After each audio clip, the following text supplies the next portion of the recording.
buenas tardes, estimadas y estimados. Vamos a comenzar con esta segunda sesión de nuestro ciclo El capitalismo y su intérprete, que estamos realizando el Instituto de Estudios Internacionales de la Universidad de Chile y el Fondo Cultura Económica.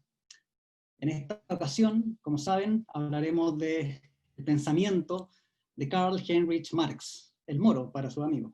Y después, en cierta medida, ¿no? Después de la presentación que nos dio Leonidas Montes la semana pasada sobre el pensamiento y la reflexión de Adam Smith, qué mejor que pasar a un pensador que, si bien respetó y tomó muchos los elementos de la obra de Smith, generó a su vez una profunda crítica a la sociedad capitalista.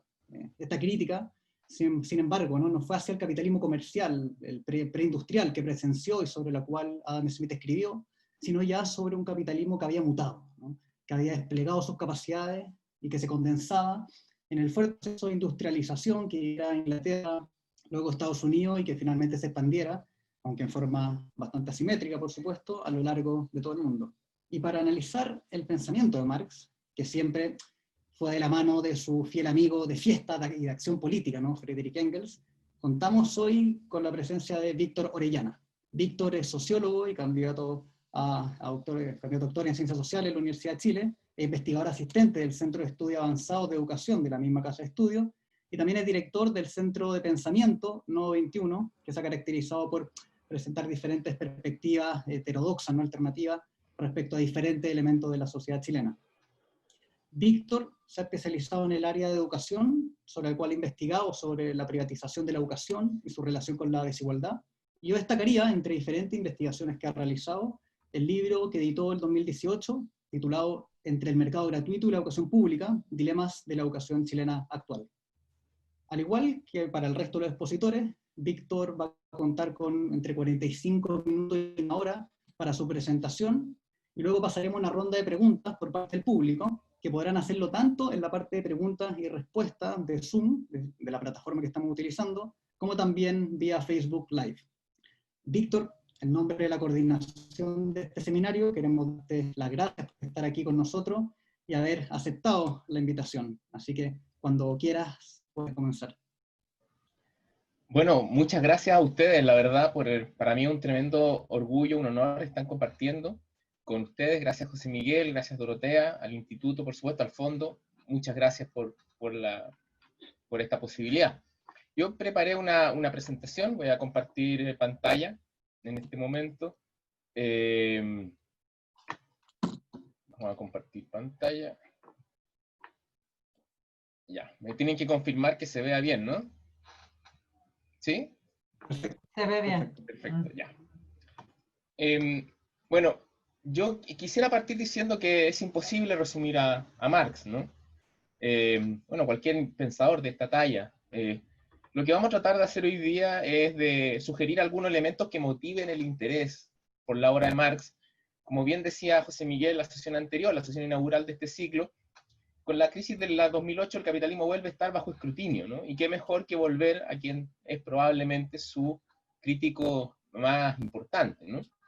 Hay que recordar que Marx es un pensador, si bien, digamos, Marx, se ha planteado un Marx economista, un Marx filósofo, un Marx sociólogo. La verdad, el ánimo de Marx siempre es un ánimo fundamentalmente político. Marx está interesado en comprender el capitalismo porque está comprometido con su superación, de algún modo, ¿no? Y esto es importante tenerlo en consideración. Yo, a la parte final de la presentación, quisiera comentar un poco sobre qué ideas de la política tiene Marx, considerando que precisamente una de las áreas menos elaboradas que él más bien fue un estudioso del capitalismo en su dinámica del valor y otras cosas. Pero hay cosas que se pueden plantear y se han redescubierto ahora último sobre ello, y también otra salvedad que, por supuesto, muchas de las teorías concretas de las elaboraciones más sistemáticas de Marx tienen que ver con un capitalismo que era el capitalismo que le tocó vivir, ¿no? Entonces, hay una discusión de muchos autores de distintas escuelas que han planteado lo siguiente: mira, más que ir al plato preparado que nos legó Marx, ¿no? al producto ya empaquetado, vamos a la cocina de Marx, porque tal vez en la cocina de Marx donde hay algunas ideas y algunas reflexiones que puedan servir como una especie de epistemología, o sea, de condiciones de posibilidad para conocer, para comprender el capitalismo, y no esos desarrollos teóricos acabados que más bien están presas de un tiempo histórico, porque digamos, a Marx le tocó ver un capitalismo cuando eran un par de fábricas en Manchester, y no le tocó ver el tremendo desarrollo que, por ejemplo, la forma mercancía tiene hoy día, cuando muchas cosas son mercancía que yo creo que ni Marx mismo se llegó a imaginar, ¿no? Yuri ni Adam Smith se llegó a imaginar cuántas cosas iban a ser mercancía, cuántas relaciones iban a ser mercancía. Así que yo voy a tratar de ir un viaje a la cocina. Hay una discusión entre muchos autores sobre que el texto entonces ya no sería el Capital, sino serían los Grundrisse. No me quiero meter en los textos, esto es como decir cuál es el mejor álbum es mejor de los Beatles, yo no quiero entrar en esa discusión, pero sí, digamos, esta huella de, por ejemplo, lo que hace Postón, el operaísmo italiano también, la discusión a partir de los Grundrisse que hay en la economía marxista, eso un poco está presente en esta presentación, ¿no? La presentación tiene tres partes. Primero, algunos elementos básicos que nos permiten entender lo que Wallerstein le va a llamar la civilización capitalista, un autor que recoge el legado de Marx. Quisiera ver, que me tomara algún tiempo para ver qué elementos uno puede rescatar del legado de Marx para comprender la etapa contemporánea del capitalismo, para comprender el neoliberalismo, y algunas ideas finales, sobre todo para el diálogo, ojalá, de las preguntas y del diálogo que podemos tener sobre el futuro. ¿Cómo se imaginaba Marx? ¿Cómo veía Marx un hipotético mundo después del capitalismo? Bueno, paso un poco a la primera parte. Hay un mínimo contexto histórico que hay que hacer. Mencioné que Marx vio un capitalismo que eran unas pocas fábricas, un capitalismo industrial que eran pocas fábricas en Manchester. Todavía Marx vive una sociedad que es fundamentalmente rural, y por lo tanto que sus formas de vida están fundamentalmente vinculadas a territorios, son formas de vida muy localizadas, ¿no? El intercambio es escaso, pero comienza vertiginosamente a aumentar con el capitalismo, ¿no? Marx es un hijo de la Ilustración, por lo tanto a Marx le interesa, ¿no? Y se conmueve y se asombra de la capacidad que tiene el capitalismo para hacer de la humanidad una fuerza cada vez más conectada, cada vez más cosmopolita, por lo tanto cada vez más universal, ¿no? Y menos local. El gran problema de Marx es que observa, y él con la Ilustración también, ¿no? Tiene esta idea de que en la medida que la humanidad se vuelve cada vez más universal, se vuelve cada vez más interconectada, también más productiva, adquiere la posibilidad de superar lo que se va a entender como el problema de la necesidad. Es decir, la vida ya no va a ser simplemente el problema de la sobrevivencia, ¿no? Sino que va a alcanzar la posibilidad de construir la vida como ejercicio de libertad. Esto es un eco-hegeliano, esto por supuesto atraviesa todo el pensamiento de la época. También hay una idea kantiana, no es que yo no quiero hacer una interpretación kantiana de Marx, pero kantiana ¿en qué sentido? De que aparece la posibilidad de una autodeterminación de la humanidad en la medida de que es capaz de superar la necesidad, o sea que la vida ya no es simplemente seguir respirando, la vida ya no es estar sometido a la naturaleza, sino ser amos de nuestro propio destino, por decirlo de alguna manera. Y yo creo que Kant reconoce eso como la posibilidad de expansión de la política, en el sentido de que la política es la esfera de la sociedad, digamos, que construye un futuro que no está escrito. Cuando el futuro es parte de la necesidad histórica, de la necesidad biológica, digamos, va a decir, esto también lo va a decir Anar en una corriente del liberalismo, el futuro es la vida es una eterna repetición. Una eterna repetición. En cambio, acá aparece la incertidumbre de un futuro que no está escrito, y por lo tanto yo tengo la impresión de que Marx comulga con esa idea de que acá se sientan las bases de una libertad, ¿no? El capitalismo sienta las bases para esa emancipación en la medida de que genera un excedente en la producción que puede llegar a emanciparnos del trabajo necesario, esto es, puede llegar a emanciparnos de la necesidad de tener que destinar la vida a la sobrevivencia, al trabajo, como lo va a entender Marx, ¿no? al trabajo necesario. Acá yo voy a introducir un concepto que es bien interesante, que de hecho ha aparecido recientemente en la discusión ecológica, me refiero a las últimas décadas, que es el concepto de metabolismo social, que parece perdido por ahí, también en los Grundrisse y en otras partes de la obra de Marx, en el sentido de que, ¿cómo entiende Marx esta libertad? Que mientras la humanidad vive en la necesidad, de algún modo lo que ocurre es que vivimos encadenados a los ritmos que nos establece el territorio inmediato. Voy a poner un ejemplo, si uno vive en la costa está obligado a vivir de pescado, ¿no? Porque de alguna manera la humanidad es parte de ese ciclo vital, ¿no? El ciclo vital de ese espacio concreto. Y por lo tanto tiene que destinar el tiempo de vida a pescar, para decirlo bien simple, ¿no? En la medida de que el capitalismo conecta a la humanidad y va desarrollando fuerzas productivas nuevas, ya la humanidad se relaciona como totalidad con la naturaleza, no de manera aislada. Y ahí aparece un concepto muy interesante que es ruptura metabólica, es decir, ya la humanidad, y mucho de eso, por eso no es casualidad que se recupere en la discusión de los ecologistas, del ecologismo, ¿no? Aparece la idea de ruptura metabólica, entonces la humanidad ya no vive, si vivo en la costa, no tengo necesidad de vivir del pescado, ¿no? Que puedo tener una dieta basada en papas fritas y Coca-Cola viviendo en la costa perfectamente. Entonces, se produce una especie de universalización de la capacidad de producción, y eso genera una ruptura metabólica, ¿no? Marx no ve esto, porque muchos críticos del capitalismo van a ser negativos en este sentido, ¿no? Que esto rompe las formas de vida tradicionales, vinculadas al territorio, digamos, la ética que subyace, por ejemplo, al tema de la pesca, o a la agricultura, o a otro. Marx, por el contrario, está totalmente comprometido con las nuevas fuerzas productivas, ve ahí libertad. Pero va a plantear, no es el capitalismo el momento de realización de esa libertad, porque efectivamente, y esto lo vimos en la sesión anterior, que lo planteó a mí, en mi opinión, de manera bastante acertada, Leonidas Montes, ¿no? Que efectivamente, en la medida de que el capitalismo produce esta universalización de las fuerzas productivas, conecta el mundo, aumenta el comercio, aparece por primera vez una esfera también, donde el individuo ya no está vinculado a un clan o a un territorio y aparece como un individuo libre, ¿no? Y se genera una esfera del intercambio, una esfera del individuo libre, y esa esfera que va a ser planteada, por ejemplo, como sociedad civil, hay toda una discusión si es que la sociedad civil es o no el mercado, yo no quiero entrar en ello, pero hay distintas interpretaciones, pero va a aparecer una esfera de libertades, donde el sujeto, ya las desigualdades tradicionales, vinculados, por ejemplo, al trabajo en la tierra, ¿no? El señor, el siervo, van a ser trastocadas y van a aparecer como libertad.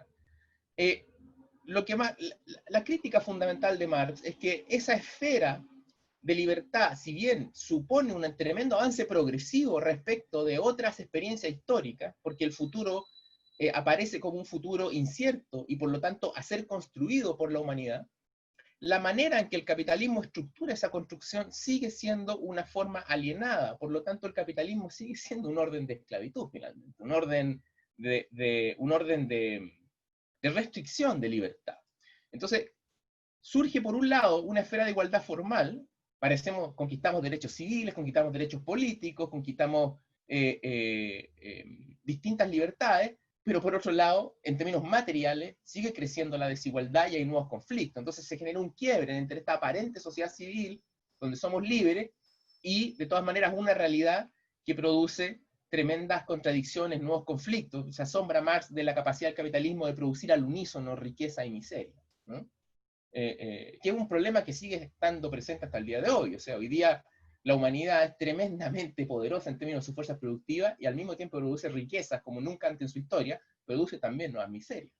Este carácter contradictorio llama la atención de Marx, y ahí, por lo tanto, Marx se va a proyectar como el gran crítico de la economía política, en el sentido de que la economía política de Smith, por ejemplo, y de otros autores que siguen su legado, va a ser la autoobservación, digamos, fundamental del capitalismo, y Marx lo que va a tratar de hacer es descentrar, reconstruir, deconstruir ese sistema de categorías de tal manera de acceder a construir una explicación racional de estas tensiones y estas desigualdades. Por lo tanto, para Marx el capitalismo no es el fin de la historia, ya la discusión del fin de la historia, esto no lo inventó Fukuyama, ya había estado dando vuelta a esto en otros momentos. Marx va a plantear que el capitalismo es un orden todavía alienado, ¿no? ¿Qué significa que el capitalismo sea un orden todavía alienado, ¿no? Y esto es muy importante. Que primero el capitalismo abre la política. ¿En qué sentido abre la política? Que abre la incertidumbre. La vida ya no se rige simplemente por los ritmos de la naturaleza.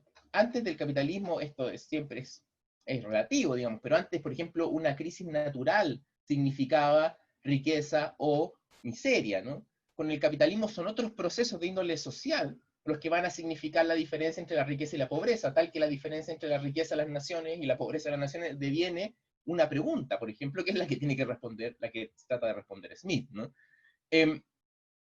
Efectivamente hay una apertura de la política, y esto es importante, esto lo toman otro rasgo del capitalismo es que por primera vez emerge como este mundo interconectado, no más universal, no es un mundo que aparezca con un comando político central, que esto también lo ha planteado Wallerstein. El capitalismo no deriva en un imperio mundo, dice él, deriva en un sistema mundo. No hay un comando político central. Del capitalismo nadie tiene el joystick, nadie tiene el control definitivo, ¿no? No hay una matrix, digamos. Es un sistema mucho más complejo. Entonces, ¿por qué el capitalismo es un orden alienado? Porque aquello que permite, dice Marx, ese es el estudio, y yo diría, esta es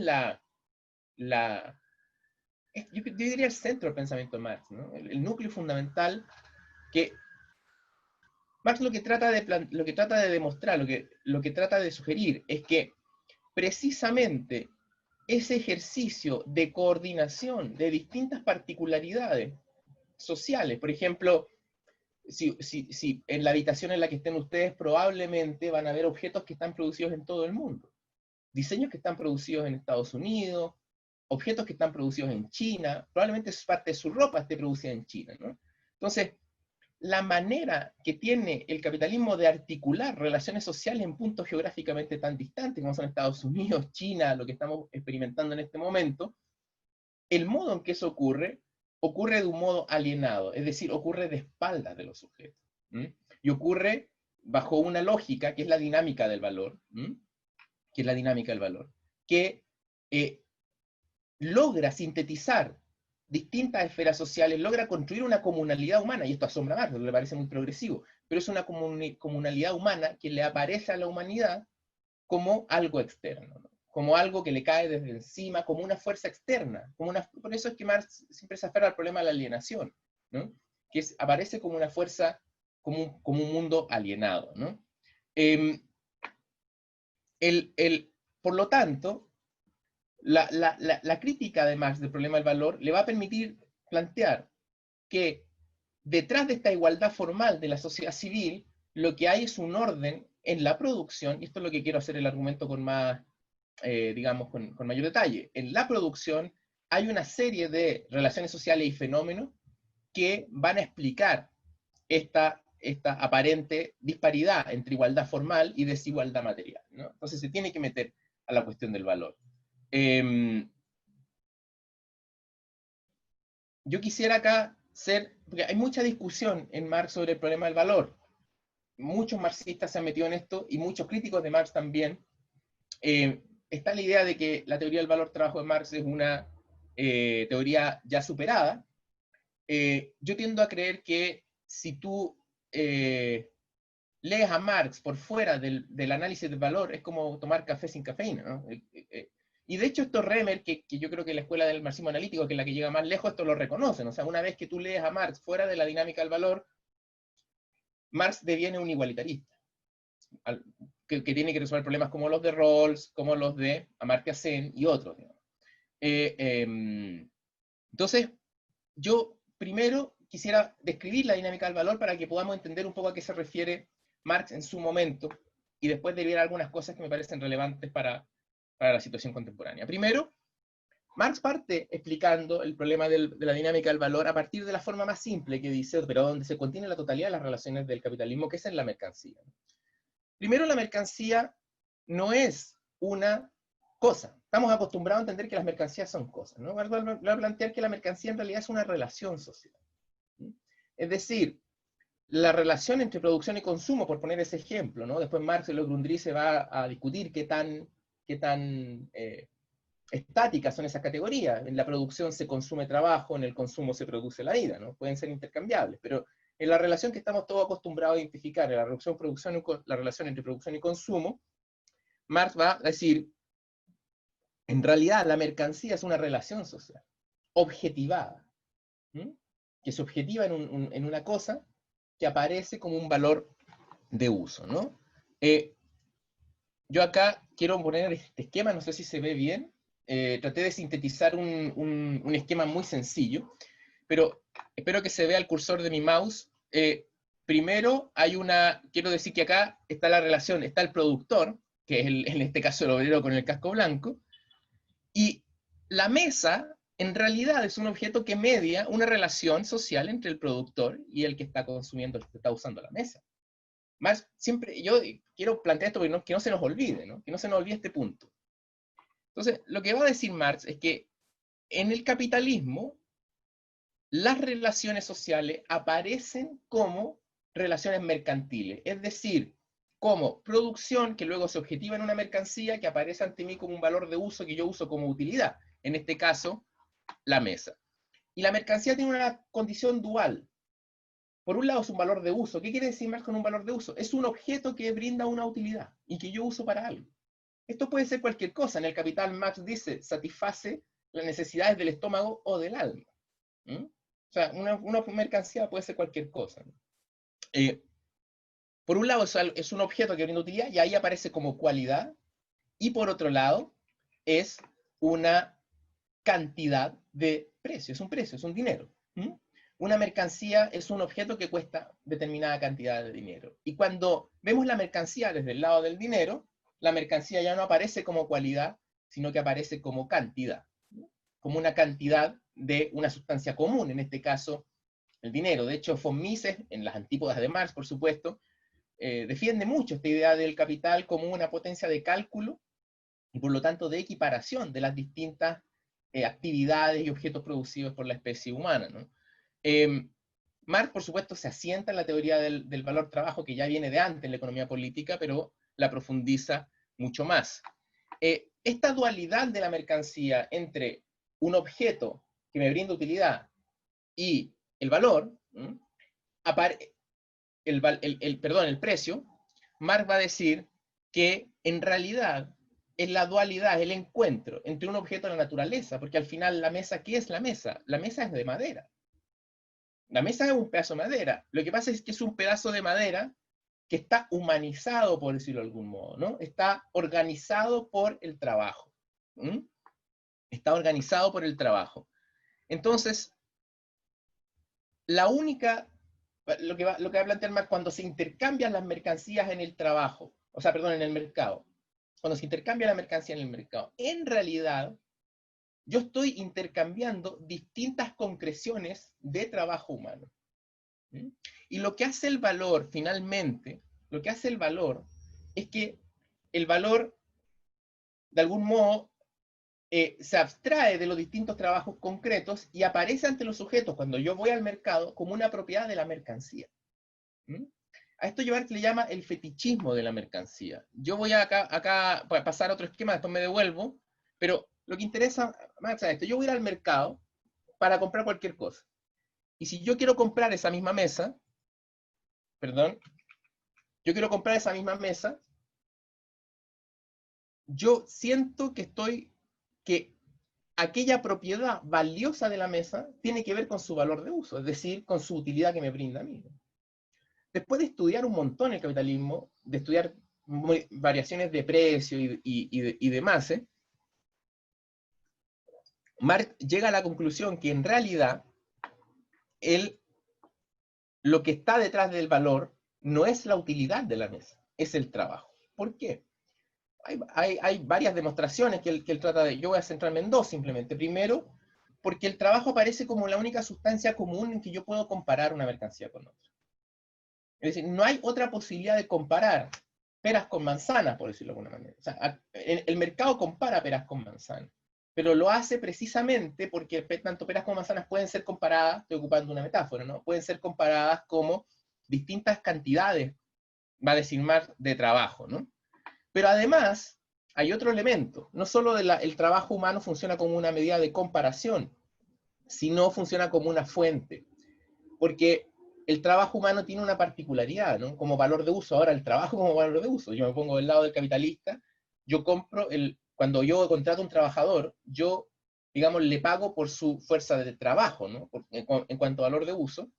La fuerza de trabajo del trabajador tiene una cualidad que produce más valor del equivalente al necesario para reproducir su vida. O sea, es el trabajo el que produce y el que agrega el valor. En el fondo lo que quiere decir Marx con esto es que lo que aparece como propiedades de las mercancías, es decir, el valor, en realidad está en que el capitalismo todavía es una sociedad basada en el trabajo. Esto es muy importante porque, de algún modo, la única elemento de comparación y de valorización que tiene el capitalismo es el trabajo humano.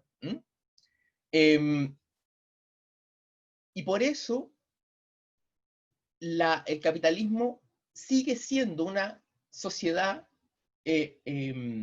basada en el trabajo, va a decir Marx, a partir de esto Marx trata de demostrar, basado en la explotación, porque el único sujeto capaz de producir valor es el trabajo humano. Entonces, a medida, esto es lo que más se conoce, yo no quiero profundizar acá, voy a profundizar en otras cosas, pero en la medida de que el proletariado es carente de propiedad sobre los medios de producción, es en la valorización del capital, es decir, en la esfera de la producción, donde se generan los conflictos que luego, en la expresión, digamos, en la sociedad civil, van a aparecer como desigualdades y como conflictos, ¿no?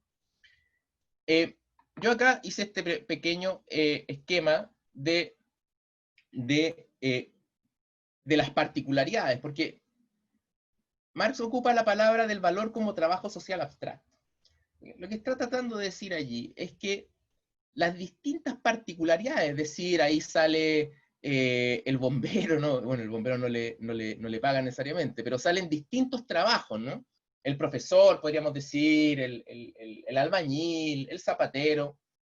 Cada uno desempeña un trabajo específico, pero lo que hace el valor, de alguna manera, es representar la porción que cada uno de esos trabajos representa de una masa general de trabajo, que es el trabajo humano en general, de la especie.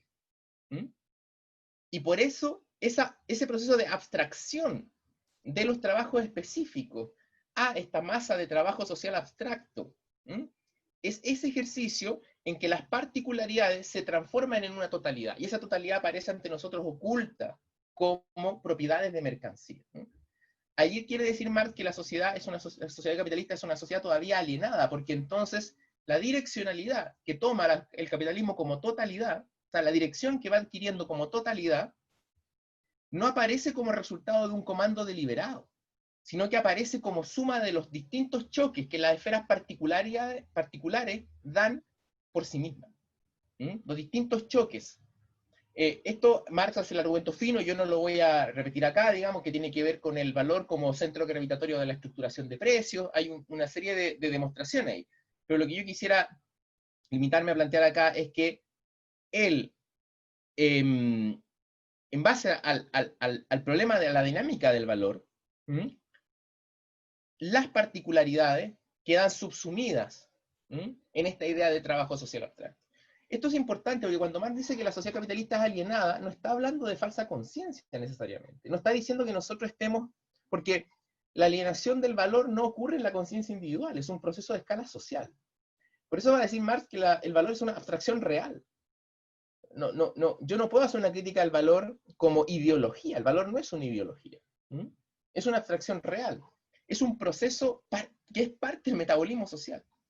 Lo que pasa es que es un metabolismo social cuya síntesis de particularidad y totalidad, es decir, de trabajo concreto y trabajo social, esa ecuación entre trabajo concreto y trabajo social se da a espaldas del sujeto. Se da por detrás de nuestra conciencia y aparece como un condicionamiento fáctico. Por eso, de algún modo, Adam Smith tiene que recurrir a la idea de la mano invisible, ¿no? Porque, bueno, se ha discutido mucho sobre la metáfora de la mano invisible, algo de eso mencionó Leonidas Montes, pero en el sentido de que en el capitalismo hay una suerte de funcionamiento automático.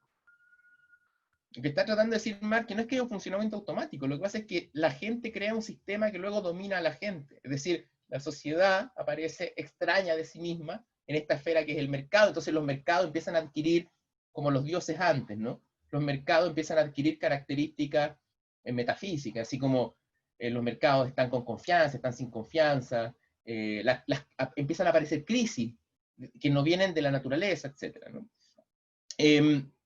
Entonces, detrás de este ejercicio de ocultamiento de la humanidad, de los trabajos concretos, es decir, del ejercicio productivo y las relaciones sociales, no olvidemos que la mercancía es una relación social, este ejercicio de ocultamiento en la mercancía, Marx va a decir que es un ejercicio fetichista. Por eso habla el fetichismo de la mercancía, donde se cuelga Lukács y otro, porque va produciendo la cosificación del mundo, es decir, las relaciones humanas aparecen cada vez más como producto de cosas que nos caen de encima, pero nosotros mismos las producimos, ¿no? Ahora, ¿cuáles son las consecuencias de la dinámica del valor? Yo hice una explicación muy reducida, esto es muy complejo, tiene un alto nivel de abstracción, hay muchos argumentos finos, yo estoy haciendo una síntesis muy apretada, porque me interesa rescatar algunas consecuencias de la dinámica del valor. Porque de la dinámica del valor, Marx desprende el problema de la plusvalía, es decir, de la capacidad del trabajo humano de agregar valor, y por lo tanto trata de demostrar la explotación. Esto es lo más conocido, y por lo tanto dentro de la forma valor, por decirlo de alguna manera, hay un choque de captura por el plusvalor entre la renta, el salario y la ganancia.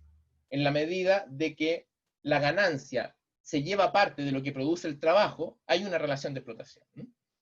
Ahora, yo no quiero desconocer eso, vamos a discutir sobre eso, pero yo quiero centrarme en otras dinámicas del valor que en mi opinión tienen un mayor grado de generalidad en lo que Wallerstein le llama la civilización capitalista, y que son mucho más relevantes para comprender el curso que toma el desarrollo capitalista. Yo voy a tomar simplemente dos consecuencias de la dinámica del valor.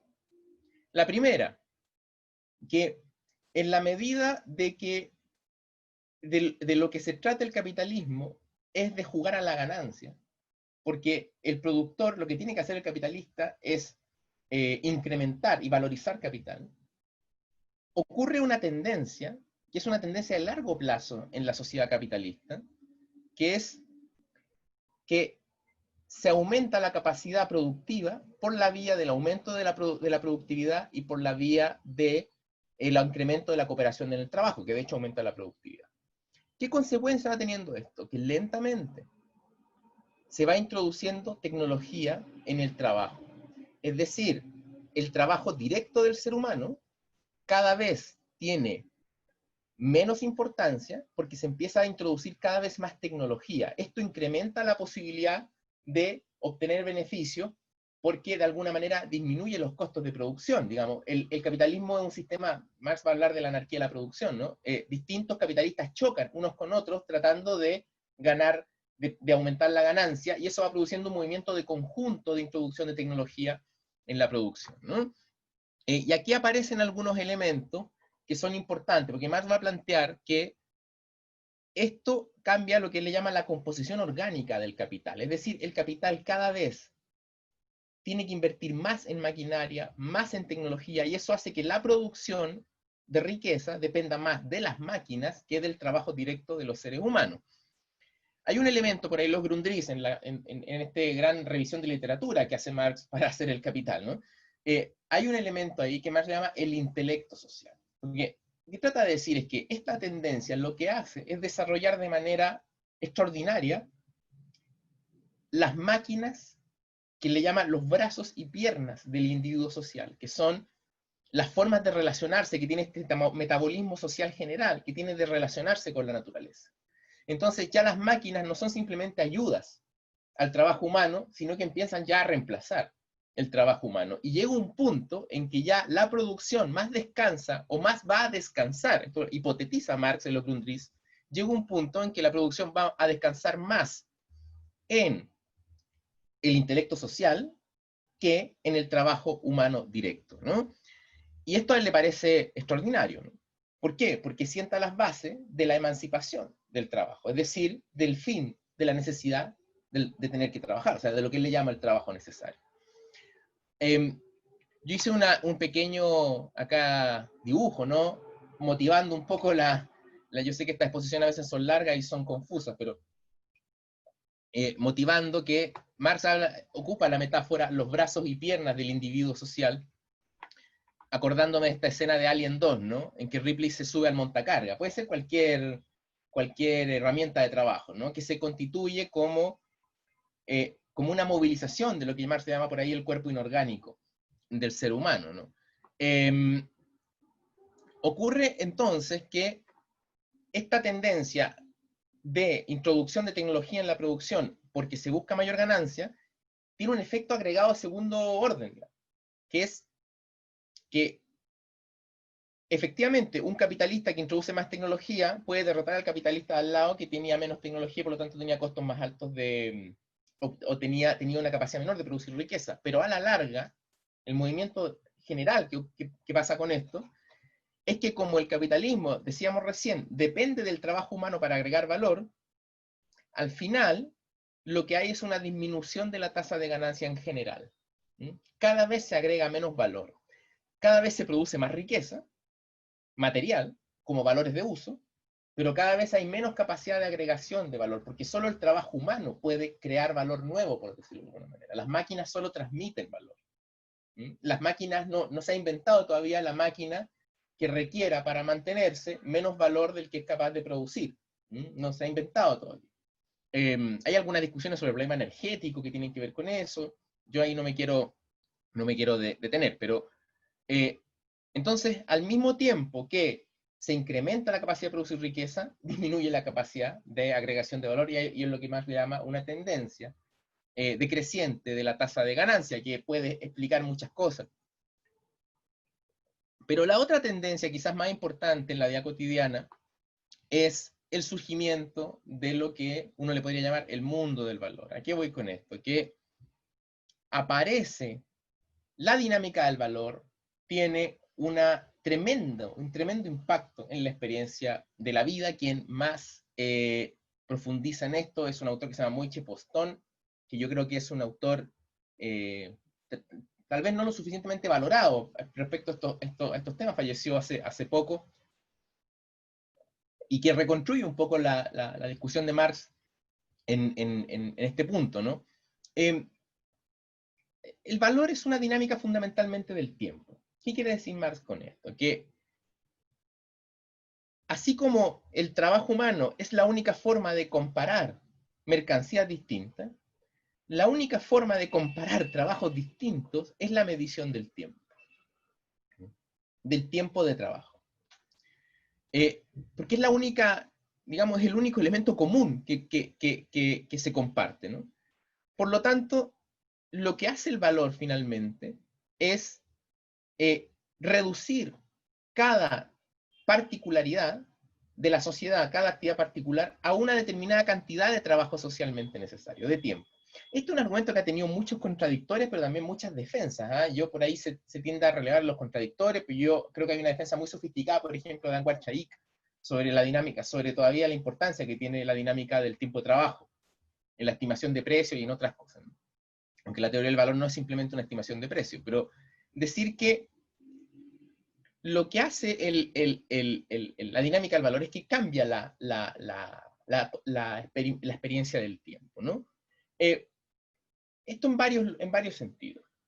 Primero, cambia la experiencia del tiempo vital, porque en la medida que el trabajo organiza la vida, el trabajo necesario, el trabajo asalariado, por decirlo de alguna manera, separa en infancia, vida productiva y luego vida improductiva, vejez. Y eso ya tiene un impacto fundamental en cómo entendemos el problema, digamos, nuestras trayectorias vitales, ¿no? Pero luego, dentro de la dinámica de la producción misma, lo que ocurre es que en la medida de que hay una cantidad de trabajo abstracto que supuestamente es la que yo tengo que alcanzar para ser productivo, esa hora abstracta, que es una hora genérica, digamos, esa hora abstracta va imponiéndose sobre la hora del trabajo concreto, ¿no? Es decir, hay una dialéctica entre entre tiempo abstracto y tiempo concreto. Y el tiempo abstracto aparece entonces como una magnitud vectorial, es decir, Moishe Postón va a llegar a decir que la dinámica moderna del tiempo emerge de la dinámica del valor. O sea, la concepción del tiempo como un vector sin finalidad. Porque otras sociedades han tenido concepciones diferentes del tiempo, por ejemplo, concepciones repetitivas del tiempo. Acá el trabajo abstracto, o sea, el trabajo abstracto se mide por una magnitud, es matematizable, determinada cantidad de horas, y luego aplastan a la hora concreta, haciendo que la hora de trabajo, si la experiencia vital, sea altamente racionalizada en términos de su tiempo. Pero con una dinámica. En la medida que aumenta la capacidad para producir riqueza, la hora abstracta hace que la hora concreta sea cada vez más rápida y pueda producir más riqueza. Esto es un juego muy complejo, que ambas órdenes de tiempo se van retroalimentando, ¿no? Pero lo que termina ocurriendo como dinámica es que la presión de la hora abstracta, vamos a decir, por ejemplo, la hora planificada, cada vez exige al tiempo concreto determinada práctica, la vida, la experiencia de la vida, empieza a aparecer con un vértigo creciente, como si el mundo estuviera acelerando. Todos los tiempos sociales se comprimen. El tiempo de trabajo se comprime y todo pareciera ir más rápido. Producto del juego entre tiempo abstracto y tiempo concreto. Esto además de esta idea de vértigo que impone en la experiencia del tiempo y de organización del tiempo vital, la dinámica del valor lo que hace es desmagificar distintas actividades que son sometidas a la mercancía. Por ejemplo, de alguna forma esta película de Charlie y la fábrica de chocolate se trata de esto, ¿no? Que el chocolatero que ama los chocolates en el mundo en que esto se trata de producir ganancia no tiene mucho... Esto es una historia que se ha dicho mucho, se ha escrito muchas veces, ¿no? No tiene mucho que hacer. Entonces, cuando el problema es valorizar más que producir valores de uso, las experiencias se aceleran y se desmagifican al mismo tiempo, ¿no? De ahí que entonces el mundo aparezca, si uno toma, voy a poner dos películas ahí como sugerencia de metáfora, ¿no? En la experiencia de la sociedad capitalista, a nivel del sujeto, el vértigo que imprime la forma valor y la desmagificación del mundo tiene un dejo de esta película de Bill Murray muy entretenida que se llama El Día de la Marmota, ¿no? Que es, hay un vector de tiempo que es lineal, pero dentro de él la vida aparece como una repetición del mismo, que es la hora concreta, que se va dando una y otra vez. Una y otra vez, una y otra vez, una y otra vez. Y entonces esa repetición de la hora concreta en base a una, pues, es como tu cárcel y no puedes salir de ahí. Yo creo que esa metáfora, esa película del Día de la Marmota, en el fondo es una metáfora de la cárcel que hay en la vida contemporánea sobre la repetición de una y otra cosa, lo mismo, una y otra vez lo mismo, ¿no? Hasta que llega un punto en que el protagonista tiene que torcer esa dinámica, ¿no? Pero se trata de salir. A mí me parece muy interesante, la idea del sujeto adquiere. Y por otro lado, a nivel social, el hecho de que el valor articula a espaldas del sujeto la totalidad de la relación específica, es decir, vincule parcialidad y totalidad de manera alienada, la totalidad de la sociedad capitalista aparece como algo a espaldas de nosotros. Entonces a mí me gusta mucho lo que hace el protagonista de esta película de de Nolan, ¿no? Sí, es de Nolan. Que básicamente, para poder construir su vida, lo que tiene que hacer el sujeto en la medida de que no recuerda, es decir, no se puede construir como sujeto, no es capaz de ver las parcialidades de su vida como una totalidad, que es lo que nos pasa a nosotros al recordar la experiencia, ¿no?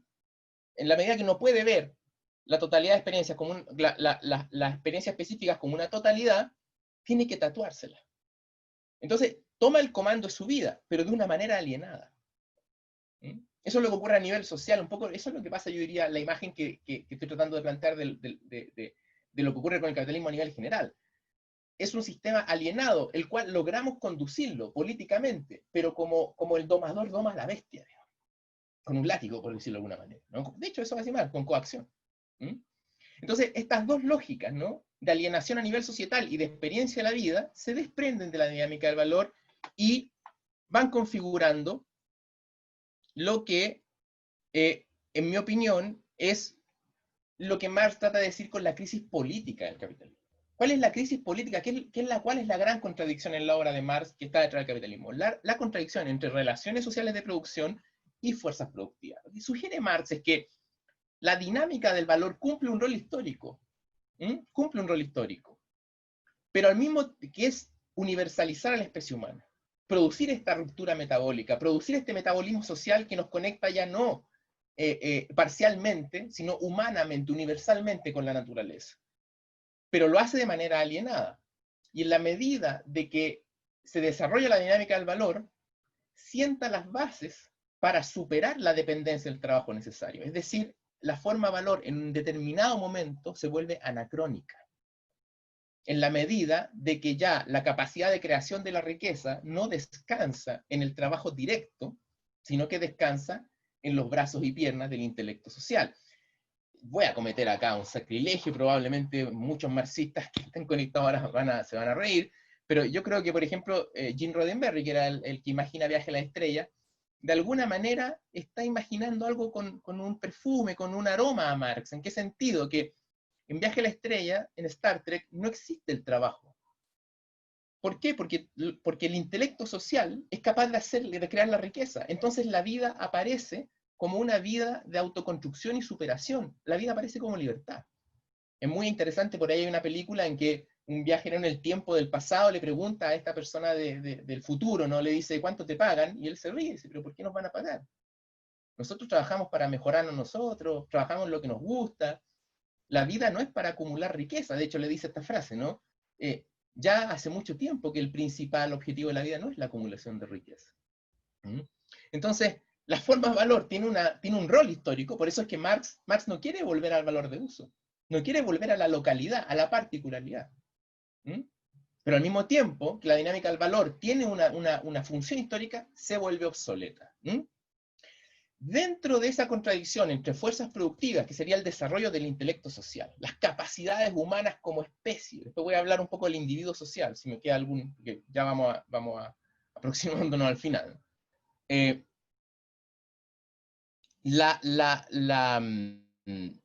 Marx analiza las contradicciones sociales que, en su opinión, encarnan estas tendencias en sujetos históricamente concretos en su momento. Entonces, la contradicción entre burguesía y proletariado, en mi opinión, tiene más bien una dimensión social. Es decir, es el momento que él le toca ver de estas tendencias. Por ejemplo, el proletariado aparece como una situación nueva para él. Pero en realidad, el proletariado, si uno lo ve en el largo plazo, ¿no? Y un poco a esto va Wallerstein, esto también van otros autores, en el largo plazo, es un proceso mucho más complejo de construcción de una fuerza social productiva moderna, ¿no? Voy a ocupar mis últimos minutos antes de completar la hora haciendo algunos apuntes de cómo estas ideas podrían ayudarnos a entender la actualidad, ¿no? Yo diría que ¿cómo podemos definir el neoliberalismo? ¿Qué específico tiene la etapa neoliberal? La etapa neoliberal es una radical expansión de la forma mercancía a lo que se le denomina en general la reproducción social. Por supuesto, el neoliberalismo es otras cosas, yo me estoy centrando en un punto, ¿no? que me parece fundamental. Esta expansión radical de la forma mercancía supone que las relaciones sociales de la reproducción social, voy a poner un ejemplo, la entre el maestro y el estudiante, ¿no? Aparecen entonces ya como relaciones mercantiles. Entonces, las mismas formas de alienación de las relaciones mercantiles de la producción de la mesa se introducen, por decirlo de alguna manera, en los espacios de las relaciones sociales, ¿no? de la reproducción social. Todo lo que aparecía como sociedad civil, lo que Polanyi llamaba el lugar donde se incrustan las relaciones económicas, ¿no? Todo ese terreno de la moral, de la educación, de la salud, de la intimidad, de la familia, todo eso aparece como un nuevo terreno para el capital en la medida que la forma mercancía logra penetrar allá adentro, arrinconando y redefiniendo todas esas esferas sociales, ¿no? La novedad que a mí me parece, tomaría yo como elemento ahí, es que en la medida de que una relación, perdón, me pasé ahí, en la medida de que una relación social, digamos, como la educación, por ejemplo, pueda ser transformada en mercancía, lo que nos cuesta ver ahí, y lo que nos ayuda más, es que no es que la educación como objeto se torne mercancía, o sea, no es que la escuela se privatice solamente, ¿no? Es que el propio valor de uso de la humanidad deviene espacio de acumulación, deviene espacio para poder ser mercantilizado. ¿Qué quiero decir con esto? Que ya el valor de uso no es simplemente madera, ¿m? No es simplemente mineral, no es simplemente plástico. El valor de uso puede ser la humanidad misma. Entonces se puede dar la situación de que una mercancía se objetive como abstracción, tanto en el valor de uso como en el valor de cambio.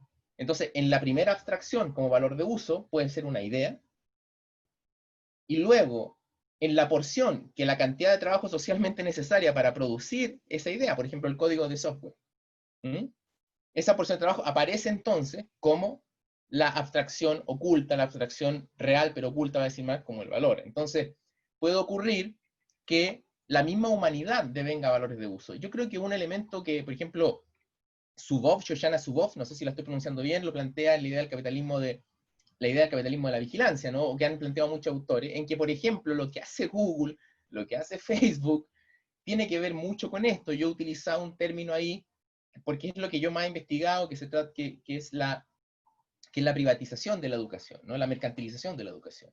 Yo le denomino el extractivismo de humanidad. Es decir, ya la propia humanidad deviene terreno de valores de uso para ser producido mercantilmente, ¿no? Ahora, en este mundo del extractivismo de humanidad, que es un continente, hay de todo, hay desde credencialismo. Yo he tratado de investigar cómo las credenciales ocupacionales devienen nichos de renta, por ejemplo. Cómo la atención es capturada, ¿no? En un continente nuevo, cómo las dos ideas que vimos antes de la dinámica del valor nos pueden ayudar a entender procesos contemporáneos, ¿no? Hay una idea, por ejemplo, antes pensábamos que el carácter del valor de una mercancía estaba en su objetividad física. Entonces había una especie como de fetichismo de lo objetivo. Hoy día vimos lo contrario, una especie de fetichismo de lo inmaterial, como fetichismo de lo digital, como fetichismo de Internet, por ejemplo, ¿no?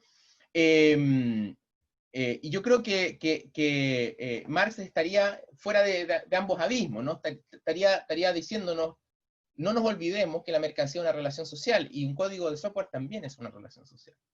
Entonces, cuando ya uno entiende que son relaciones sociales que están mediadas como mercancía, uno entiende más. Dos cosas simplemente para que el otro lo podamos ver en si hay algunos comentarios, ¿no? Primero, la automatización de los servicios. Gran tema de discusión, aparte de la automatización del trabajo, que lo vimos antes, ¿no? La automatización de los servicios, ¿no? La fractura metabólica se acrecienta. ¿En qué sentido? La capacidad de producir riqueza aumenta descomunalmente, ¿no? Y la automatización de los servicios lo que hace es que traslada funciones que antes las hacía el intelecto individual, las traslada al intelecto social. El intelecto social, de algún modo, va colonizando espacios que antes estaban, digamos, que eran responsabilidad del intelecto individual. Por ejemplo, el problema del cálculo. El cálculo, calcular, ¿no? Era una función que solo un ser humano podía hacer. Pero Alan Turing, ¿no? Cuando estoy ocupando eso como figura, ¿no? Solo una máquina puede vencer a una máquina en términos de cálculo, ¿no? Cuando el cálculo lo empiezan a hacer las máquinas, lo que diría Marx es que el intelecto social ya no son solo máquinas, son fuerzas también de cómputo, y por lo tanto son fuerzas de cognición, que apoyan la cognición humana. O sea, no es que Marx piense que el intelecto es social porque somos individuos que viven en sociedad. Marx dice que el intelecto, de alguna manera, el intelecto social porque la cognición es una fuerza social productiva directa. La cognición es cooperativa. Entonces las máquinas van a empezar a apoyarnos cada vez más en nuestro ejercicio de cognición. Y ocurre esto, que yo me acuerdo un taxista me decía, un chofer de Uber, me decía, oye, estos taxistas, yendo a la vieja figura del taxista, eran tipo extraordinarios, tenían un Waze en la cabeza. Tenían un Waze en la cabeza. Es decir, una función que antes la desempeñaba la capacidad cognitiva, la experiencia, el intelecto de un individuo, taxista, ¿no? Ahora hay unas formas de cooperación y de cognición sociales que la llevan adelante y que las optimizan, por decirlo de algún modo, ¿no? Yo ocupo el otro ejemplo que hay, es un software para la gente interesada en música, que se llama Autotune, que para muchos productores de música terminó matando la música. Pero ¿por qué hago ese ejemplo? No es simplemente para tratar de decir algo ajeno a, digamos, cómo llegamos de Marx a Autotune. Porque lo que hace Autotune básicamente, ¿no?, es afinar de manera digital, afinar de manera externa una voz. Aparte de otros filtros en producción musical, como la cuantización, lo que hace Autotune, lo que hace cuantizar en producción musical, es que reduce de manera dramática la cantidad de tiempo de trabajo necesario para producir una canción. Y de hecho, todos los productores, yo soy aficionado a la música, todos los productores saben que al final del día la introducción de autotune y otras cuestiones, lo que hace es automatizar. Es decir, reduce lo que antes se hacía en 2 semanas de grabación de estudio. Vean un poco la película esta que hay ¿cómo se llama? De Queen, ¿no? Freddie Mercury. Lo que tenían que hacer los 70 en un estudio para producir ciertos sonidos que hoy día se hacen en 5 minutos, ¿no? Producto de la automatización. Entonces, estos procesos de automatización lo que hacen es introducir la función del individuo social, del intelecto social en distintos ámbitos productivos, de los servicios, es decir, de la reproducción social, de las relaciones sociales, de las relaciones, entre comillas, que aparecen en el mercado como servicio, ¿no? Que no se objetivan, van a decir los economistas, en un objeto que se pueda separar entre producción, distribución y consumo, ¿no? Que aparecen directamente como relaciones sociales. ¿Y eso qué va a generar? Va a tener otra consecuencia, ¿no? Que es que, no, antes de pasarme a eso, que voy a quedarme en esto, ¿no? Se produce lo siguiente, que con esto voy a ir concluyendo para que luego la última parte la vamos a ver si hay algún comentario. Yo sé que ya ha sido una exposición bastante larga, pero ¿qué me parece a mí que está en Marx que uno podría aplicar al momento actual, ¿no? Que si la explotación tradicional, es decir, el sometimiento humano a la dinámica del valor, era mucho más intenso en esas 8 horas, y el resto de las 8 horas uno la vivía con otra experiencia del tiempo. El tiempo familiar, el tiempo de descanso, por ejemplo, es un tiempo que no está tan racionalizado, que no está todo el rato oponiendo hora abstracta y hora concreta, que se vive de otra manera. La experiencia de vida parecía quebrada entre una especie de experiencia íntima, experiencia familiar, experiencia social, donde el tiempo es otro, y una experiencia en el ámbito laboral o público, donde hay este vértigo que aparece una y otra vez, ¿no? Pero lo que ocurre en la etapa neoliberal es que al ingresar la forma valor a la reproducción social, ya el sometimiento de la humanidad a la forma valor ya no es solo como mercancía, fuerza de trabajo, también es como materia prima. Yo creo que este documental que hay de Netflix sobre las relaciones sociales, al final lo que plantea es esto, ¿no? Que nosotros somos ordeñados por el capitalismo de la vigilancia. Pero cuando somos ordeñados por el capitalismo de la vigilancia, no es que cuando nosotros estemos viendo Instagram o Facebook, o cuando estemos estudiando en la educación que se entiende como producción de ganancia, ¿no? En la educación mercantil, no es que nosotros estemos haciendo trabajo asalariado. Experimentamos el mismo vértigo de hora concreta y hora abstracta, pero desde el lado de la materia prima.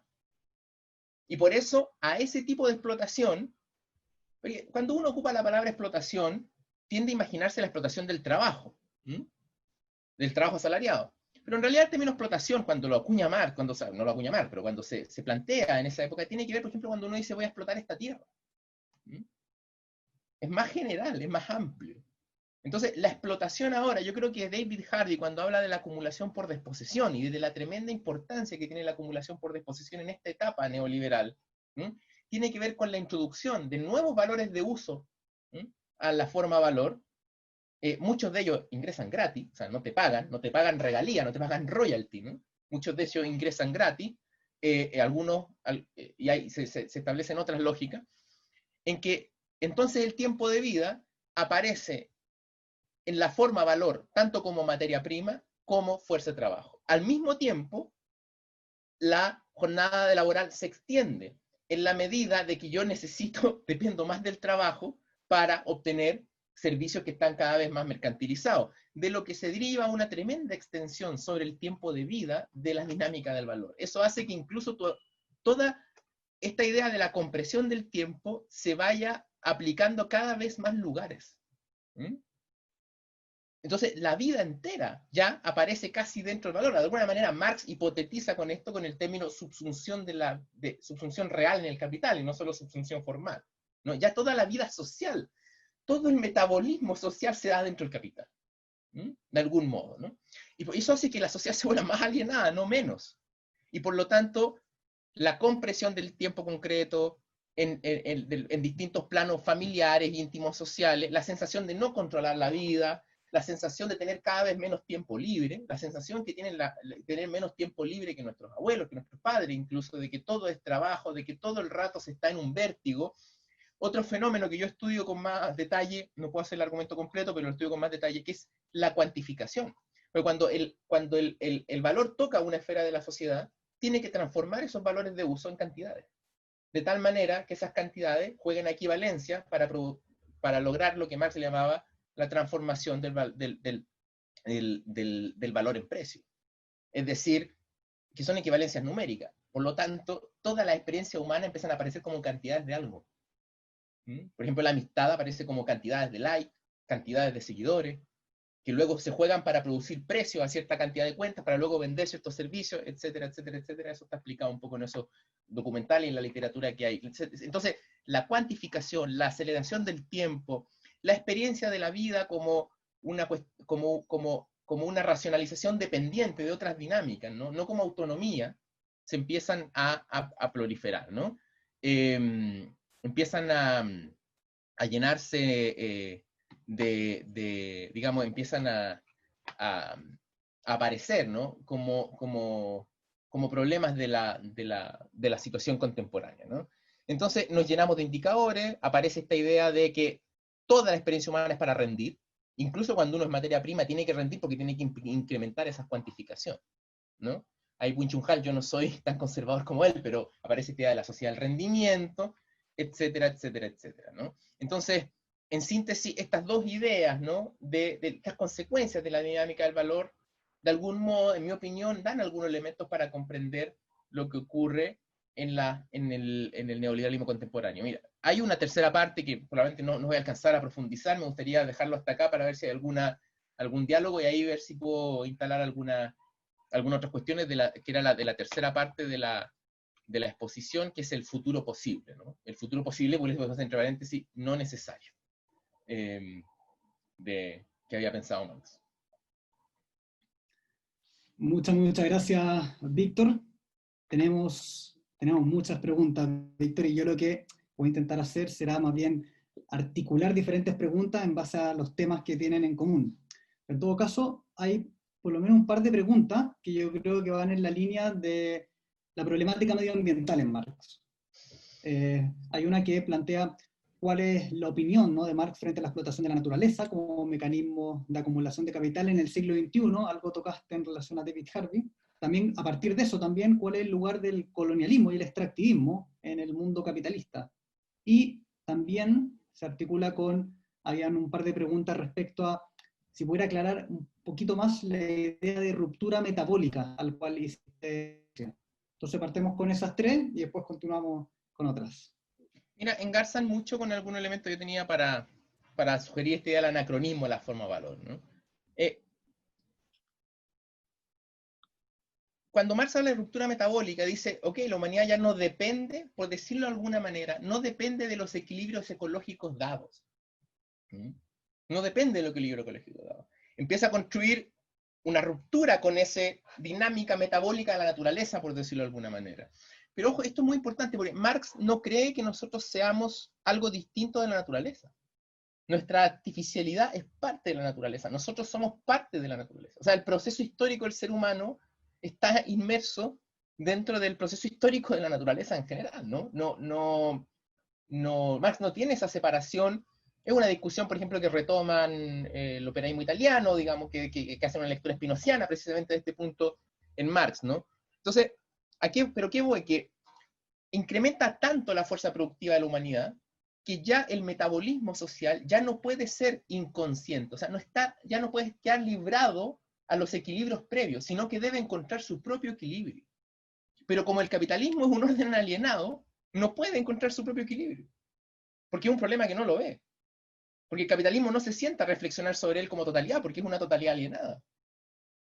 Entonces, el metabolismo social es como un mono con navaja, ¿no? O sea, es una... Entonces, a lo que está sugiriendo Marx, que podría haber un metabolismo consciente. Y esto yo creo que, por ejemplo, cuando el movimiento de la agricultura ecológica plantea que el suelo es un sujeto, está diciendo eso. Tiene que haber una forma de metabolismo consciente con la naturaleza. en el sentido de que el ser humano también es parte de la naturaleza. Es un ser vivo, digamos.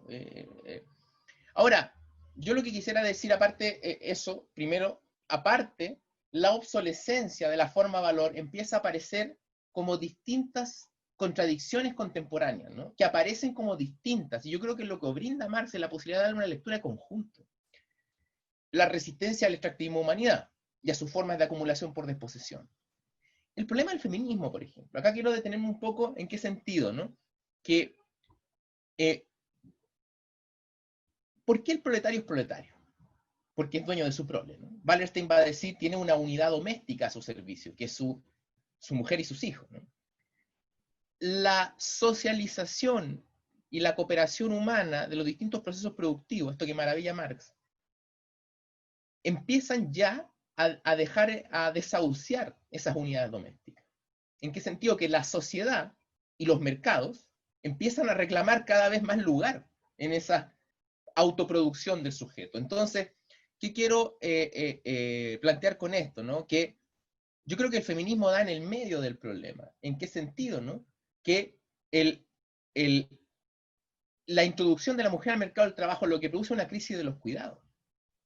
Ya la división sexual del trabajo, de algún modo, que estaba implícita en la dimensión, en este mundo proletario, ¿no? Donde el hombre salía a vender su fuerza de trabajo y había una unidad doméstica, eso ya está siendo superado. Está siendo superado. ¿Y por qué está siendo superado?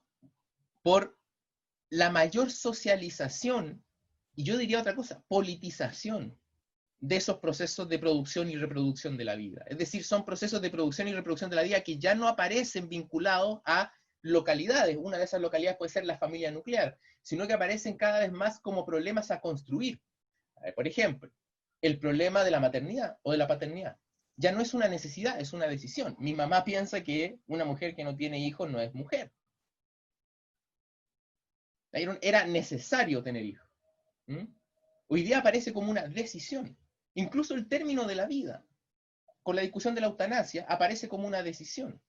Entonces, distintos elementos de la eutanasia y aborto es la misma discusión. Es que la vida aparece como una deliberación humana y no simplemente como una necesidad.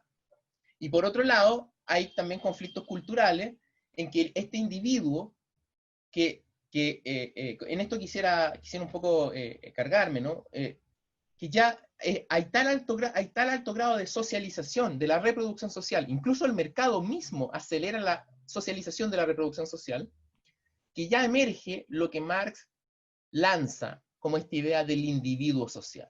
Porque el proletario se construye en la intimidad, en el hogar, y luego él vende su fuerza de trabajo, pero el capital no produce esa fuerza de trabajo. La toma ya construida por el Estado, construida por la familia. En la medida de que el capital ahora va produciendo los servicios y va desarmando la estructura de los hogares, y los hogares son cada vez más dispersos, y el individuo aparece muy solo, extremadamente individuado. A mayor socialización también hay mayor individuación, o sea, un individuo que aparece singular en todo momento, en su construcción y en su realización, aparece esta idea de el individuo social. Y yo diría que al individuo social va a caer como horizonte este proceso de proletarización. ¿Qué quiero decir con esto? Que las contradicciones actuales del capitalismo van produciendo un individuo cada vez más socializado y que va conteniendo todas estas demandas. O sea, va siendo atento de este metabolismo social y va siendo sensible al problema de la necesidad de una relación de metabolismo consciente. O sea, se hace consciente este problema. Lo va tematizando. Va tematizando el tremendo, es lo que yo le llamo el extractivismo de humanidad. O sea, ya la vida le aparece como una necesidad de un rendimiento extremo. Ya las viejas formas de división sexual del trabajo no son legítimas. Incluso la identidad genérica ya no es la misma de antes. Un individuo que quiere decidir si es hombre o mujer. Cuestión que ya para la generación de nosotros es medio... son formas de libertad que nosotros, digamos que la humanidad no se había planteado. Entonces, yo creo que el desarrollo de este individuo social, que es distinto del proletariado clásico, aquel que era movilizado en condición de masa, ¿no? Es un individuo que ya no se va a movilizar necesariamente en condición de masa porque es altamente singularizado, precisamente porque es más social. Y yo creo que el estallido social chileno, que tiene por supuesto mucho de cosas de locales, tiene algunos elementos de esta universalidad. Perfecto. Víctor, vamos a pasar del tema de la naturaleza al tema más estrictamente político. Ana, hay dos preguntas que apelan a cuál era si es que había, una visión de Marx, una visión de la sociedad postcapitalista. Más allá de la crítica de Marx al capitalismo, si Marx esgrimió alguna brújula respecto a cuáles iban a ser las características de una sociedad postcapitalista. Esa sería una pregunta respecto al futuro que veía Marx. El segundo, justamente muy vinculado a eso, es ¿por qué tú crees que las ideas de Marx fueron utilizadas para justificar los totalitarismos, ¿no? Y la violación a los derechos humanos de los llamados socialismos reales, ¿no? Por cierta literatura. Y la última... ¿Ya? Dale.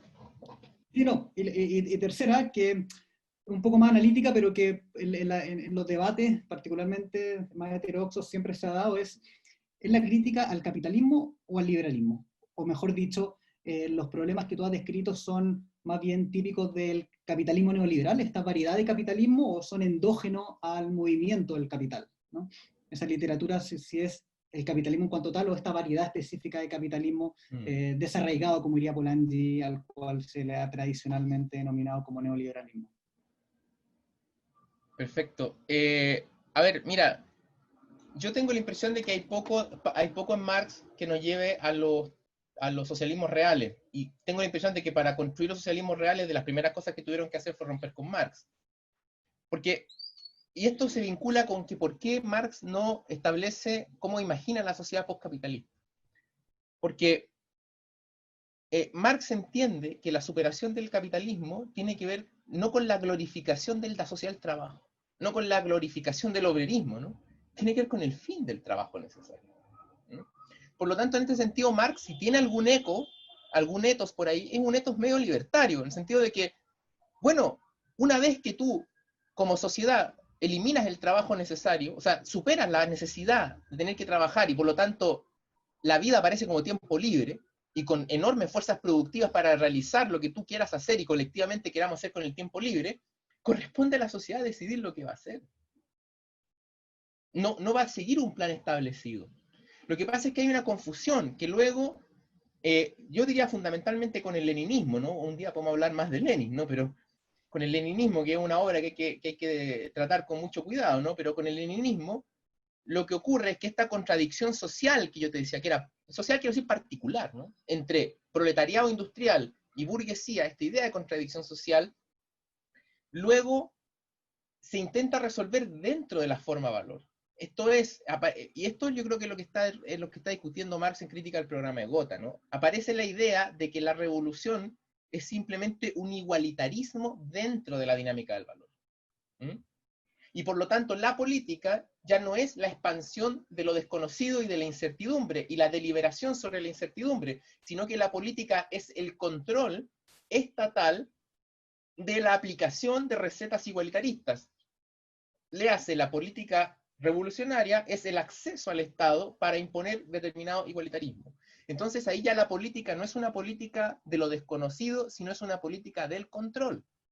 Y en esto hay que ser claro. Por ejemplo, Gramsci, un autor que a mí me gusta mucho, pero hay que reconocer que, por ejemplo, cuando Gramsci piensa sobre educación, y esto lo dice Gramsci, hay que hacerse cargo también.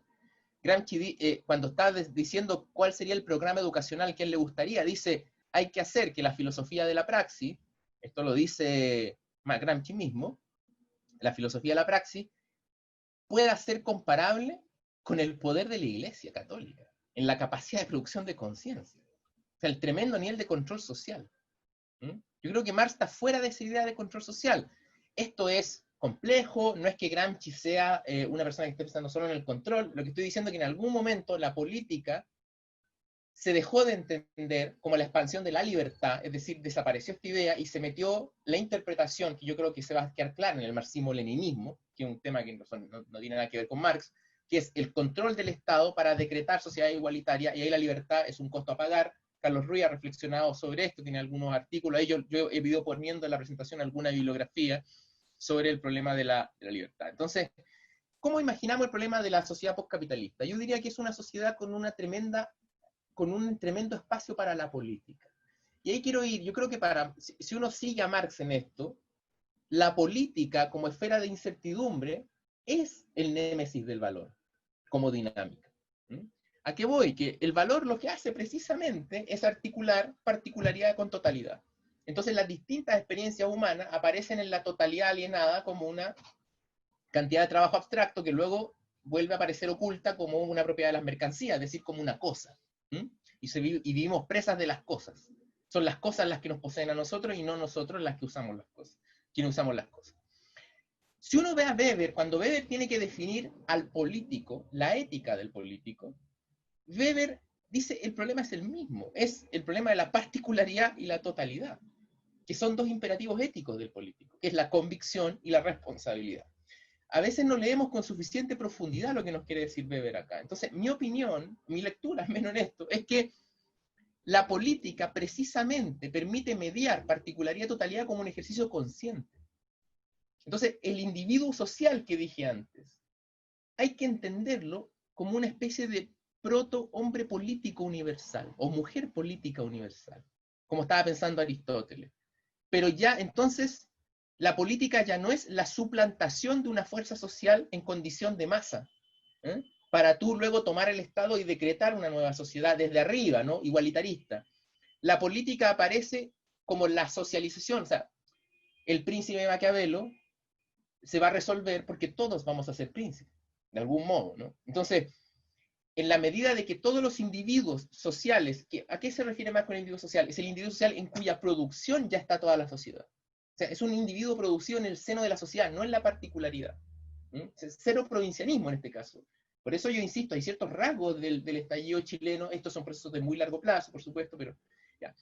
El propio individuo social, en la medida que se incrementa la posibilidad de la política de articular totalidad de particularidad, aparece como ontológicamente más cercano a eso, precisamente por su alto grado de socialización. Entonces, puede entender y racionalizar que se es parte de una totalidad.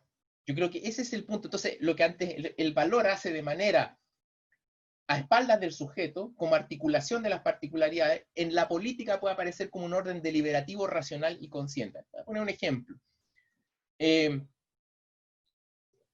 ¿Cómo queremos que... hay una escena de una película española, ¿no? Muy buena sobre la guerra civil, nunca me acuerdo del título, pero que esta idea de los anarquistas, yo creo que los anarquistas reflexionan mucho sobre la política como esfera de la sociedad, ¿no? Como amplia esfera de la sociedad. Tienen que deliberar todo. Entonces, llegó un momento en que el pueblo tenía que tener un payaso. Entonces, el problema del payaso del pueblo no era un problema económico, no era que compitieran una oferta con otro y por lo tanto este voto con los pies. No, había una asamblea y por lo tanto habían argumentos. No, mira, yo creo que Juanito tiene que ser el payaso del pueblo porque es gracioso. No, yo creo que este otro. Y había una deliberación. Entonces, la vida, yo creo que para Marx, la vida va a aparecer como una creciente deliberación sobre lo que se hace.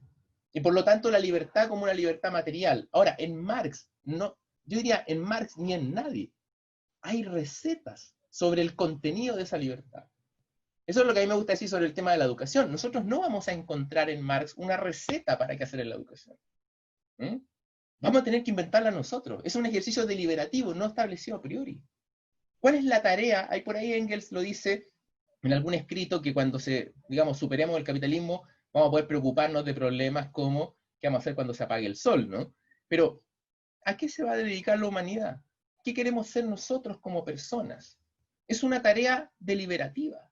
Entonces, yo creo que hay un eco a los dilemas de los dioses, ¿no? O sea, a ver, cuando se habla de esta idea del paraíso en la tierra, imaginamos el paraíso en la tierra como un reino de la igualdad.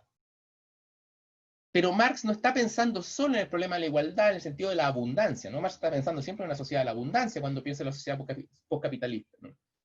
Esto lo recoge Trotsky y lo recogen otros. El problema aparece como un problema político, de qué vamos a hacer. Y de algún modo Foucault, en sus últimos textos, también está por acá en el sentido de decir, el problema no es preguntarnos lo que somos, el problema es qué queremos ser. Entonces, yo diría, no puede haber en Marx respuesta a la pregunta cómo es la sociedad postcapitalista. Eso supone una deliberación de la sociedad, eso es lo que todos nosotros queramos, digamos.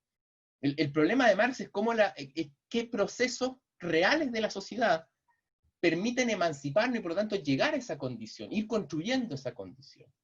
Y no, diría yo, digamos, no una receta igualitarista. Marx está muy lejos de esta idea de San Simón de vestir a todos iguales y darle a todo exactamente lo mismo y todos ordenaditos. Yo digo, Marx era como un viejo anárquico,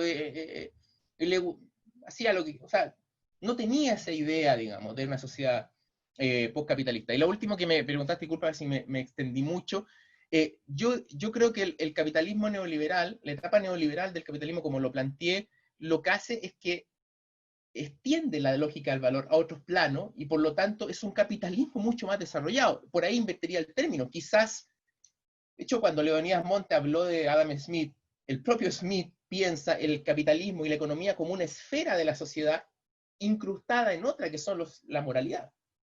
O sea, Smith está pensando en un capitalismo que cumple con ciertas constricciones morales. Y por lo tanto, el capitalismo es una parte de la sociedad, no es toda la sociedad.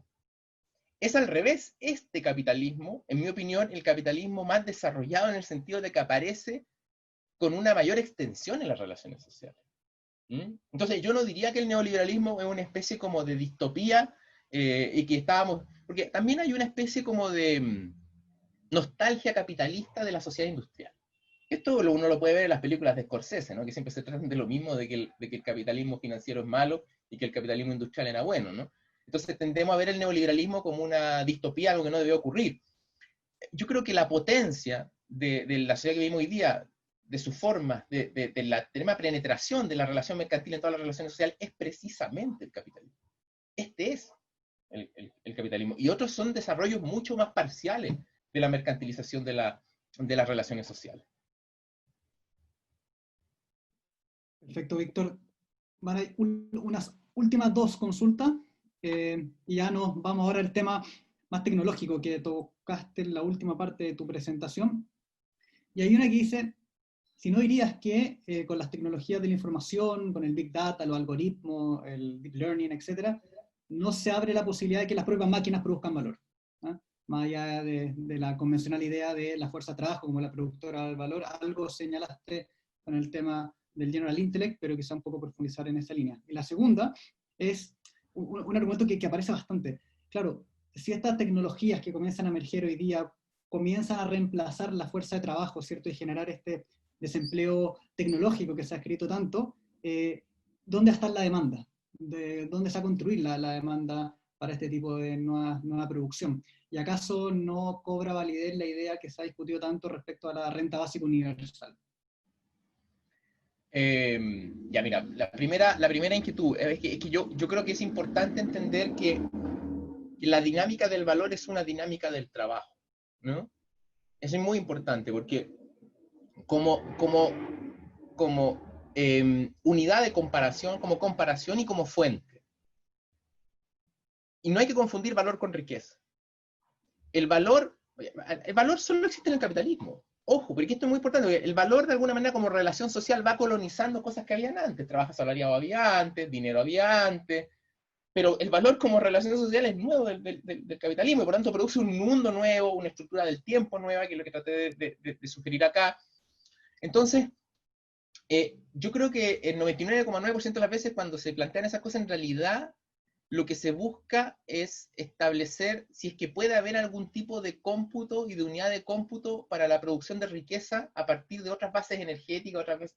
Y de hecho eso existen hoy, digamos, pero no genera la dinámica del valor como relación social. Entonces yo creo que es como una contradicción, ya estaríamos hablando, porque el intelecto social, a ver, y ahí con esto voy a una discusión muy, muy interesante, que es la discusión del cálculo económico en el socialismo, ¿no? Que es von Hayek, después intervienen otros, Paul Schwartz y otros. No me quiero meter en un tema, a mí me apasiona, ¿no? Pero no me quiero meter en eso, pero una de las refutaciones que hay a el socialismo está anclado en la capacidad de cómputo de la sociedad. Entonces, ahora con la computación cuántica y las capacidades de cómputo en intelecto social, las capacidades de cómputo son brutales hoy día. Sí, el punto es que lo que hace el valor es que subsume las totalidades en una unidad y luego presenta esa unidad como una cuestión abstracta. Entonces, lo que yo estoy sugiriendo es un paso anterior. Esa subsunción, o sea, ese procesamiento de las particularidades en una unidad, ¿eh? Eso es un ejercicio político. Eso es lo que estoy tratando de decir. Puede devenir en un ejercicio deliberativo. Entonces el cálculo aparece apoyando este ejercicio deliberativo. Mira, tengo acá un párrafo. Yo creo que en esto estaba pensando Marx. Lo que pasa es que Marx fue reinterpretado, digamos. De otro modo, quiero leer un párrafo muy corto, José Miguel, si tengo la posibilidad, que es un párrafo que escribe la oposición obrera, que ha tenido mucho revuelo hoy día por el feminismo, Alejandra Kollontai. Alejandra Kollontai era parte de un grupo que trataba de defender el papel de los obreros como deliberantes en la producción, de riqueza, y se rebelaba contra la tecnocracia y la introducción de esta idea de cálculo que subsume todas las parcialidades en un ejercicio de totalidad. Yo estoy de acuerdo con el cálculo, creo que las capacidades del cálculo son enormes, son enormes, pero el ejercicio deliberativo de qué se hace o no se hace es un ejercicio político antes que de optimización. Entonces, de algún modo, los problemas son las premisas de la discusión del cálculo económico del socialismo. Te leo un poco lo que dice el manifiesto de la oposición obrera, que es una visión del marxismo enterrada por la historia, ¿no? Dice, la esencia de la burocracia, esto está discutiendo contra Lenin y contra Trotsky, la esencia de la burocracia y su mal no consisten solo en la lentitud, sino en que todos los problemas se resuelven no por el intercambio de opiniones, ni por la acción directa e inmediata de las personas interesadas, sino por una vía formal, por decisiones desde arriba, por un individuo o un colegiado reducido al extremo en ausencia completa o casi completa de las personas interesadas. La esencia de la burocracia es que una tercera persona decide nuestra suerte. O sea, ¿a qué voy? La idea, el valor, precisamente, es quien sintetiza la totalidad y luego es manejado por un burócrata o por la competencia de mercado. Entonces, en la medida de que la producción aparezca como deliberación, los procesos de cálculo y de tremendo cálculo, por ejemplo, los procesos de cálculo que aparecen como particularidades.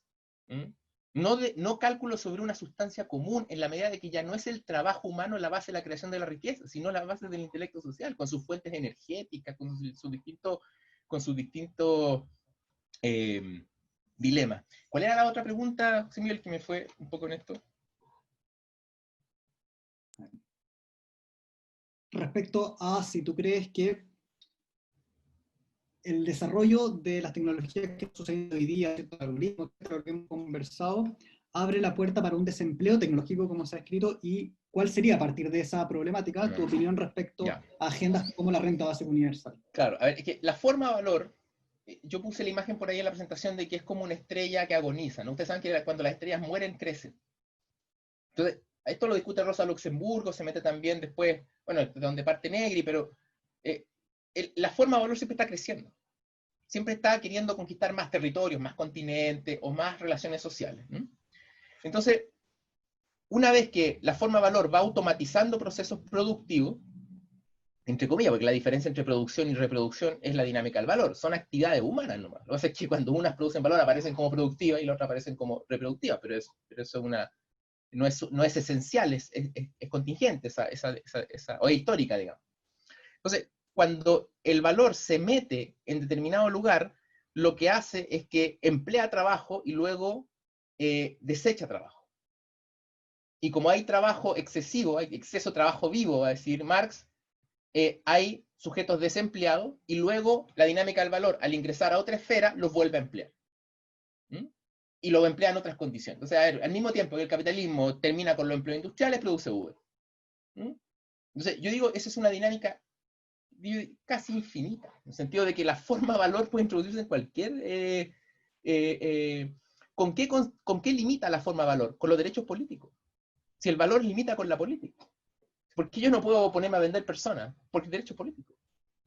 Entonces, el valor siempre limita, o sea, el némesis del valor es la política. Y esto yo creo que es lo que está detrás de Marx. Entonces, yo diría, claro, puede ocurrir que en esta determinada ola de innovación tecnológica, o vayan ocurriendo una y otra vez, obsolescencias laborales, nuevas tecnologías que generan nuevas formas de trabajo asalariado, digamos, en un ir y venir. Porque es por eso con la contradicción entre fuerzas productivas y relaciones sociales de producción, y por relaciones sociales de producción digo la dinámica del valor, con sus distintos elementos. Su superación es posible, pero no es necesaria. Ahora, ¿en qué va a terminar la dinámica del valor? Bueno, puede terminar en un Chernobyl a escala planetaria, sin duda, ¿no? Que es un poco lo que está tratando de decir la ecología. O sea, puede terminar en el cambio climático y hasta ahí llegó la humanidad. Puede terminar en el problema de los 80, que producto de la pelea imperialista por los recursos naturales, entre comillas, pelea imperialista hoy día entre China y Estados Unidos por los recursos naturales, es decir, nuestra información, nuestras vidas, el extractivismo de humanidad. Ahora hay una pelea imperialista por esos recursos naturales, ¿no? Por la información, y eso es lo que está chocando hoy día, uno de los elementos que está chocando. Puede terminar en una conflagración armada. O sea, hay muchos finales posibles de esta película, digamos. Entonces, yo diría que a lo que alertan ese tipo de reflexiones, ¿no? Es que, y en esto creo que hay una especie de como si uno puede, Marx durante un tiempo, sobre todo después de 1848, Marx se encierra a esperar la próxima crisis porque pensaba que ahora sí venía la gran crisis, y Marx tiene que ir viendo que no, nunca llega la gran crisis revolucionaria. Yo tengo la intuición de que la superación del capitalismo no es un momento revolucionario, sino que es un proceso análogo a pasar de ser nómada a ser sedentario. Porque de algún modo, cuando tú pasas de ser nómada a ser sedentario, cambia tu metabolismo con la naturaleza. Eso es lo que está tratando de decir Marx. Ahora, imagínate, a eso es lo que voy con expandir la política, es decir, expandir la esfera de lo que supone las prácticas deliberativas y conscientes. Imagínate que si estamos pensando eso, el ejercicio político, es decir, proyectar las contradicciones sociales del individuo social contemporáneo a esa contradicción política, es un ejercicio tremendamente complejo, mucho más que la realpolitik de la toma del poder.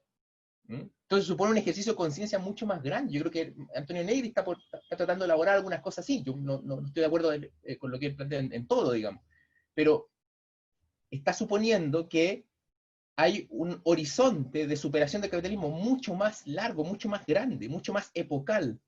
Y por lo tanto no hay una gran crisis que ahora cuando quede cesante la gente de Uber porque se invente otra tecnología, ahora sí que sí va a ser el gran momento del asalto al Palacio de Invierno. Es un proceso de transformación ontológica de la especie humana. Mucho más complejo. Entonces, imagínate pensar, por eso yo digo que esto tiene ecos de los dilemas de los dioses, ¿no? Porque esto supone pensar, por ejemplo, en temporalidades mucho más largas. Supone pensar en que supone pensar el desarrollo de la vida como deliberación y no simplemente como necesidad.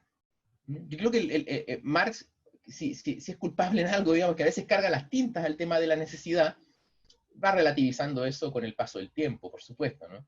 Yo creo que no hay un Marx joven ni un Marx maduro, yo creo que hay un Marx, pero sin duda uno nota eso digamos, aprendizaje, ¿no? Yo creo que hay una situación de tremenda complejidad en cómo imaginar una sociedad postcapitalista, al grado que Postone dice, tampoco es la realización de las promesas liberales. Es otro mundo, ¿no? Que no lo conocemos, que es tan distinto para nosotros como lo era. Pero el problema es que salir de la dinámica del valor uno la tiene muy, muy interiorizada. De alguna manera, la dinámica del valor es como el agua de los peces. El pez no puede ver el agua porque vive en el agua. Nosotros vivimos en el valor. Entonces, imaginar cómo es escapar, cómo es salir de esa dinámica es complejo y yo creo que no va a ser por una crisis puntual. La película tiene varios finales posibles.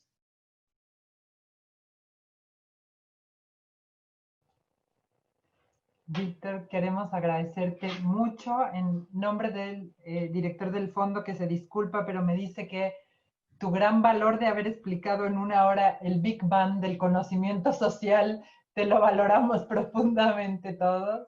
Creo que ha sido súper claro para lo complejo que es lo que te tocó explicar, así que te agradecemos mucho, le agradecemos mucho a todos y todas su presencia, no solamente aquí, sino también en Facebook.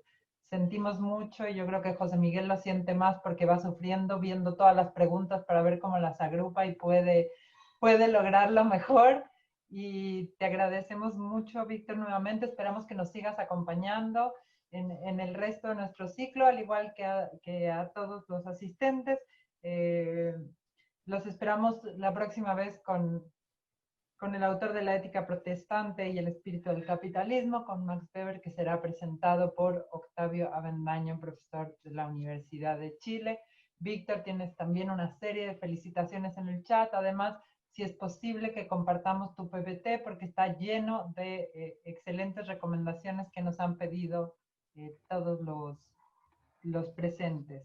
Así que reiterarte en mi nombre, en nombre del director del fondo, bueno, y sin duda agradecerle a José Miguel Ahumada, el coordinador y el ideario de todo este